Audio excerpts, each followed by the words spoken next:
इस संसार में अपमान किसका होता है? वह कौन सा व्यक्ति है जिसका बार बार अपमान होता है? वह कौन से लोग हैं जो अपने आप को वह अपमानित समझते हैं? बार बार उन्हें पीड़ा पहुंचती है, बार बार उन्हें कष्ट पहुंचता है। इस तरह की बात, इसी प्रश्न को लेकर के उद्धव जी ने एक बार भगवान श्री कृष्ण से प्रश्न किया कि हे प्रभु, मान और अपमान यह दो ऐसे शब्द हैं जो जीवन के अच्छे भाव को जला देते हैं, हमारे कर्मों को जला देते हैं, हमारे सत्कर्म को जला देते हैं, हमारी अच्छी भावनाओं को समाप्त कर देते हैं और बुरे मार्ग पर चलने के लिए प्रेरित कर देते हैं। परमपिता परमेश्वर भगवान श्री कृष्ण मुस्कुराते हुए जवाब दिया कि हे उद्धव, आपने जो प्रश्न किया है वह प्रश्न उत्तम है। मान और अपमान दो ऐसे शब्द हैं जो धर्म और अधर्म की व्याख्या करते हैं। मान धर्म की मार्ग पर है और अपमान अधर्म के मार्ग पर है, परंतु इसे समझ पाना सरल नहीं है।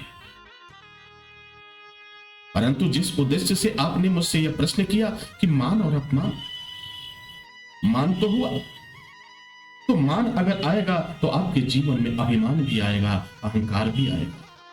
यदि आपका सम्मान होने लगे, आपका पूजन होने लगे, आपका अर्चन होने लगे, तो फिर अहंकार की भावना आना स्वाभाविक है। तो मान भी नुकसानदायक है, मान भी आपके जीवन के लिए अच्छा नहीं है। और अगर अपमान हुआ तो आपके मन में पीड़ा का भाव आएगा, आपको दर्द का एहसास होगा, आप उस जुआरी की तरह अपने आप को समझेंगे जिसने सब कुछ अपना गंवा दिया। और अपमान एक ऐसी अग्नि है जो आपको अंदर अंदर जलाती रहती है, आपकी नींद को उड़ा देती है, आपको परेशान कर देती है। अब हम इसे करें तो क्या करें? भगवान श्री कृष्ण उद्धव जी से कहते हैं कि हे उद्धव, सबसे पहले मान और अपमान दोनों ही ऐसे मार्ग हैं, दोनों ही ऐसी अवस्थाएं हैं जो क्षणिक होती है, यह बहुत दिनों तक नहीं रहते।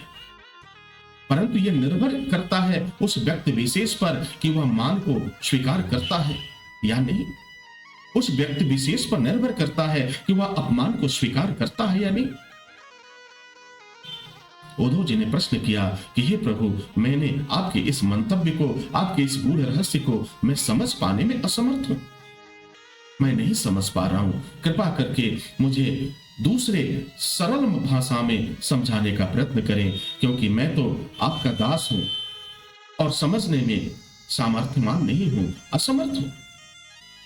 परमपिता परमेश्वर भगवान श्री कृष्ण मुस्कुराते हुए कहते हैं कि हे उद्धव, आपने भक्ति की उस पराकाष्ठा को प्राप्त किया है, आप एक उत्तम पुरुष हैं, आप धर्म के अर्थ को जानते हैं, आप मान को भी समझते हैं, आप अपमान को भी समझते हैं, परंतु आप इससे परे हैं। इसीलिए तो आपने यह प्रश्न किया और मैं आपके अंतर मन में उठे इस प्रश्न को उत्तम प्रश्न की संज्ञा देता हूं, क्योंकि आने वाले समय में हर युग में मान और अपमान के संदर्भ में बहुत सी परिभाषाएं गढ़ी जाएंगी, बहुत सी ऐसी अवस्थाएं बताई जाएंगी जो मानव जीवन के लिए, मानव कल्याण के लिए उत्तम नहीं होगा। हे उद्धव, यह आपके ऊपर निर्भर करता है कि आपने मान को स्वीकार किया कि नहीं। हे उद्धव, यह आपके ऊपर निर्भर करता है कि आपने अपमान को स्वीकार किया या नहीं। यदि कोई व्यक्ति आपके साथ बुरा बर्ताव करता है तो बुरा बर्ताव करने दो, आप मुस्कुराहट रूपी अस्त्र को रखो, आप उसकी बातों को कभी गंभीरता से ना लो, क्योंकि जो व्यक्ति इस तरह का अपमानित करने वाले शब्द का प्रयोग करता है वह तो पहले से ही मरा हुआ व्यक्ति है, और मरे हुए व्यक्ति से आप दूसरा उम्मीद क्या रख सकते हो? वह आपको बुरा भला कहने के अतिरिक्त तो वह कर क्या सकता है? उन्होंने कहा, हे प्रभु, आपके कहने का तात्पर्य यह है कि अगर कोई व्यक्ति अपमानजनक शब्द प्रयोग करता है तो उसे क्या हमें भुला देना चाहिए? क्या हमें उसे ठेस नहीं पहुंचेगी? भगवान श्री कृष्ण ने कहा अवश्य पहुंचेगी, लेकिन अगर हमने उसे स्वीकार किया तो वह अपने मस्तिष्क के अनुसार हमें चलाना चाहता है, लेकिन हमारा तो मार्ग दूसरा है। हम उसके मार्ग पर नहीं जाना चाहते। तो यदि हम जाना ही नहीं चाहते तो फिर मेरा अपमान कैसा हो? भगवान श्री कृष्ण ने कहा, हे उद्धव, यदि मैं तुम्हें एक फल देता हूं और तुम फल लेने से इनकार कर दो तो वह फल किसके पास रहेगा? उद्धव जी ने कहा कि प्रभु वो तो आपके पास ही रहेगा। तो बताओ कि वह फल कैसे तुमने मान लिया कि वह फल मेरा है? अपमानित करने वाला जो व्यक्ति है वह बार बार आपको अपमानजनक शब्दों का प्रयोग करते हुए आपको निशाना बनाता है। अब आपको करना क्या है? आप उसके शब्दों को स्वीकार ना करें, आप उसको शब्दों को लेने का प्रयत्न ही ना करें, क्योंकि जब आप उसके प्रश्नों को, जब आप उसकी बातों को अंतर मन में बिठाएंगे, स्थान देंगे, अपनी अंतरात्मा में जगह देंगे, तो आपके लिए पीड़ा का कारण बनेगा। ठीक उसी तरह से मैंने फल देने की कोशिश किया, लेकिन आपने फल लेने से इनकार कर दिया, तो फल मेरे पास ही रहा। जब हम लेने से ही इनकार करेंगे तो अपमान जिसका था वो तो उसी के पास रहेगा। तो देखा जाए प्रत्यक्ष रूप में तो मेरा तो अपमान हुआ ही नहीं, और जो कार्य हुआ नहीं उसके बारे में चिंता करने की आवश्यकता क्या है? जो कार्य हुआ ही नहीं उससे में हमें डर किस बात की, पीड़ा किस बात की? उद्धव जी समझ गए और भगवान के चरणों में नतमस्तक हुए और दोबारा एक प्रश्न करते हैं कि हे प्रभु, अपमान शब्द को तो मैं समझ गया, लेकिन मान का क्या करें? अगर हम अच्छे कर्म करते हैं, अच्छे कार्य करते हैं, तो निश्चित रूप से हम सम्मान के भागी होंगे। हम चारों तरफ मेरा मान होगा, चारों तरफ लोग हमें पूछेंगे, हमारी पूछ बढ़ेगी।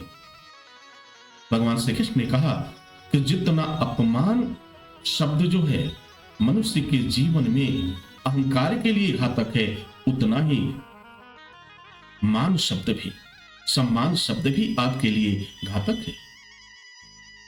अब उद्धव जी एक प्रश्न करते हैं कि प्रभु अब हमें क्या करना चाहिए?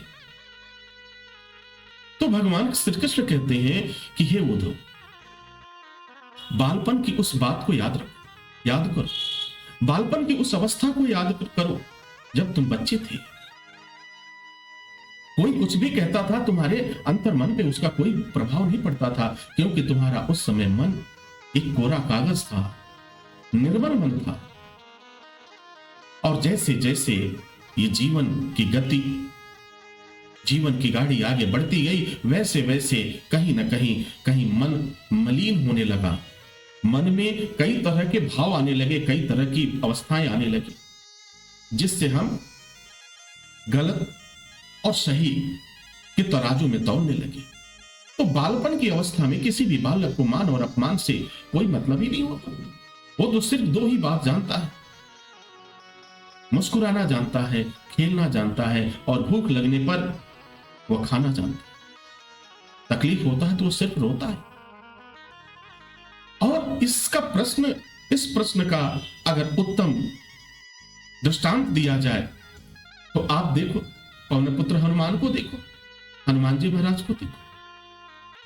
हनुमान जी कभी अपने आप को बड़ा समझे ही नहीं। आज भी हनुमान जी महाराज अपने आप को बालक रूप में ही समझते हैं। तो जब बालपन की अवस्थाएं, वह भाव आपके मन में रहेगा, तो फिर ना तो मान आपका कुछ नुकसान पहुंचाएगा और ना ही आपको अपमान आपका कुछ नुकसान पहुंचाएगा। तो हे उद्धव, जीवन की गति को प्राप्त करने के लिए, सदगति को प्राप्त करने के लिए सरलता के भाव को अपनाओ और परम पिता परमेश्वर के नाम को स्मरण रखते हुए जीवन के हर कार्य को करो। फिर तुम्हें किसी भी तरह की परेशानी नहीं होगी, किसी भी तरह की पीड़ा नहीं होगी, और यह जीवन आनंद के साथ तुम व्यतीत कर सकते हो। मैं यह जानता हूं कि आने वाले समय में मान और अपमान दो ऐसे शब्द हैं जो मनुष्य को उसके मार्ग से भटका देंगे, मनुष्य को उसके धर्म से विरत करने का कार्य करेंगे। परंतु हे उद्धव, चिंता न करो, उस समय भी मैं उपस्थित रहूंगा और श्री भागवतम के रूप में उपस्थित रहूंगा। और जहां जहां हमारे नाम की चर्चा होगी, हमारे नाम की कीर्तन होगी, जहां जहां हमारे इस धर्म का प्रसार होगा, वहां से अहंकार मान और अपमान दोनों ही स्वतः ही समाप्त हो जाएंगे, और जो भी इसे श्रवण करेगा, जो भी इसे धारण करेगा, जो भी इसे अपने अंतर्मन में स्थान देगा, उसके समस्त पाप स्वतः ही जल जाएंगे। परमपिता परमेश्वर के इस प्रसंग को सुनकर, इस सत्संग को सुनकर उद्धव जी बड़े आनंदित हुए। भगवान श्री कृष्ण ने जनमानस के लिए जो संदेश दिया, वह दो ही संदेश दिया। सरलता के भाव को अपना लो और जीवन के हर कार्य, हर कर्म उस परम पिता परमेश्वर के लिए करते जाओ। फिर देखो तुम्हारा यह जीवन कितना आनंदमय हो जाता है।